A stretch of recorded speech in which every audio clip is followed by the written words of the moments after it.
The Roman origin story begins with two infants abandoned in the wilderness. Romulus and Remus survived by nursing from a wild wolf, establishing a founding myth defined by violence and a feral will to live. When the city began to take shape, it operated as an open asylum.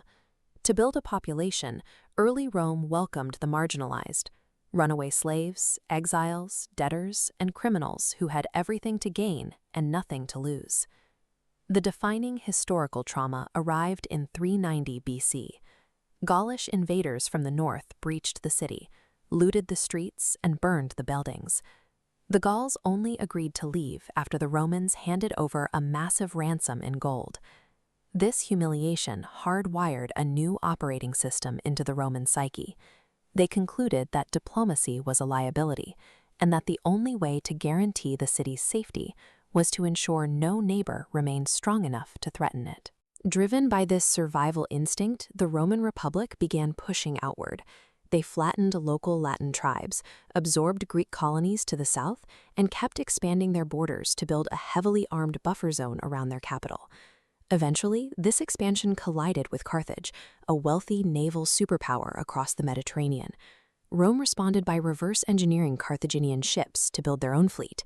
Over 3 wars, the Romans defeated their rivals, enslaved the surviving population, and erased the city from the map.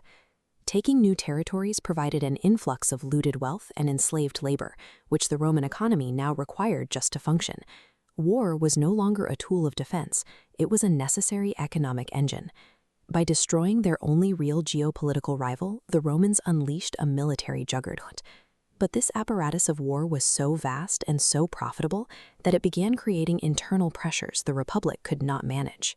Julius Caesar became the physical embodiment of this era of limitless expansion. Leading a relatively small army into Gaul, Caesar spent years dismantling tribes, conquering modern-day France, and pushing all the way into Britain. He extracted staggering personal wealth from these campaigns and forged an army that answered directly to him rather than the state.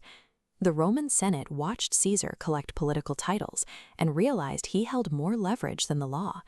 Terrified that he was transitioning into a permanent king, a group of senators stabbed him to death in a desperate attempt to restore their republic.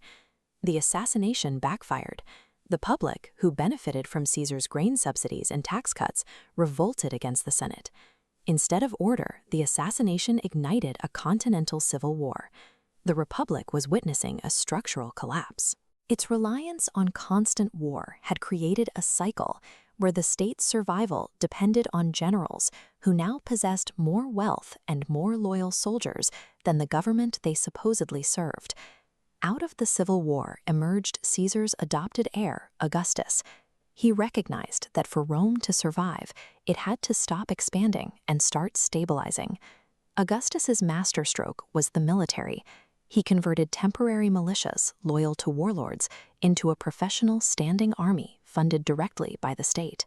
Soldiers enlisted for 20-year terms, with pay and retirement coming from a central treasury, severing the financial leverage generals used to buy loyalty. This created an era of internal predictability. Rome shifted its focus from hunting for new territory to hardening its perimeter, building deep networks of permanent forts along the Rhine and Danube rivers. This border was violently tested in 9 AD.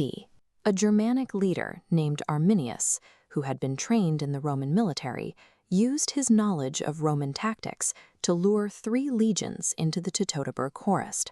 He slaughtered 20,000 career soldiers in the mud. Rome shifted into a permanent defensive posture. The empire became a massive organism dedicated entirely to holding its ground against a world that was no longer being conquered, but was instead pushing back. The sheer scale of the empire eventually hollowed out its administration. The Praetorian Guard, originally created to protect the ruler, realized they held the actual leverage. They began assassinating emperors and auctioning the title to the highest bidder. Emperor Constantine acknowledged that the Roman Empire had finally become too sprawling to manage from a single Italian city. He moved the primary seat of power to the east, establishing a new capital in Constantinople. While the leadership moved east, the western borders broke. The Huns exploded out of the Eurasian steppe, driving tens of thousands of Gothic refugees toward Roman territory to ask for asylum. Corrupt Roman officials exploited and starved these refugees instead of integrating them.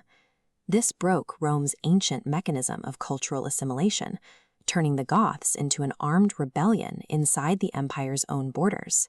The internal collapse left the city of Rome vulnerable. Displaced groups like the Visigoths and the Vandals swept through Italy, breaching the walls and looting the capital, as the Western administration watched, powerless to stop them. The final death of the Western Empire in 476 AD was an anticlimax. There was no heroic last stand.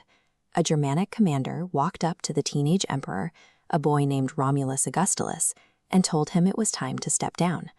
The Roman state didn't vanish completely.